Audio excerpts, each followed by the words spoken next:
వారికి ఈరోజు సంతాప సభ మన పాఠశాలలో ఏర్పాటు చేసుకోవడం జరిగింది.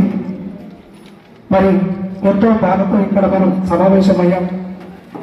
వారు కేవలం ఉపాధ్యాయులు మాత్రమే కాదు, విద్యార్థుల జీవితాలను తీర్చిదిద్దిన మార్గదర్శకులు, విలువలను నేర్పిన ఆదర్శపాయులు.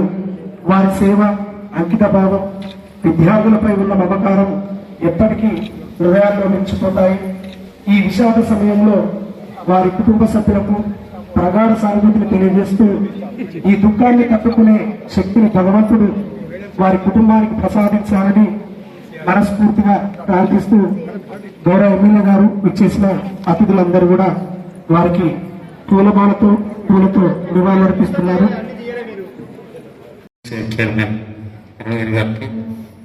కాంగ్రెస్ మండల కోట గవర్నర్ గారు, టౌన్ అధ్యక్షులు రాంబాబు గారు, వివిధ ఉపాధ్యాయ సంఘాల నాయకులందరికీ, ఝాన్సీ గారు, నాతో పాటు వచ్చిన సర్పంచ్లందరూ, గౌరవ పత్రికా మిత్రులకు, ప్రింట్ మీడియా పత్రికలకు నేను చాలా బాధకరం. ఎందుకంటే ఒక ఉపాధ్యాయుడంటే ఒక విద్య బాండాగా ఆ విద్యను మొత్తం తనలో దాచుకొని ఈ సమాజానికి అందించి ఒక బాండాగారం, ఒక మనం దర్శన పట్టేట్టుకుంటాం.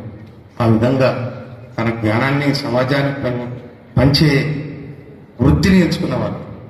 అందుకోసమని వాళ్ళకు చనిపోయిందని వెంటనే నాకు తెలిసిన వెంటనే వాళ్ళు డెడ్ బాడీ హైదరాబాద్ పోతే మళ్ళీ తీసుకొస్తే నల్గొండ పోయి 2 గంటల నుండి వాళ్ళు పరామర్శించి నేను రావడం.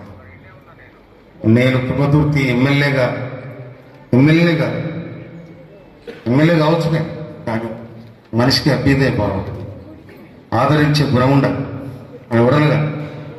అందుకోసమనే ఈ పిల్లల జీవితాలు నింపే ఒక వెలుగు దీపం ఆరిపోయింది కనుక ఆ దీపానికి మనం ఏం చేయగలుగుతాం అనేది తర్వాత ముఖ్యం.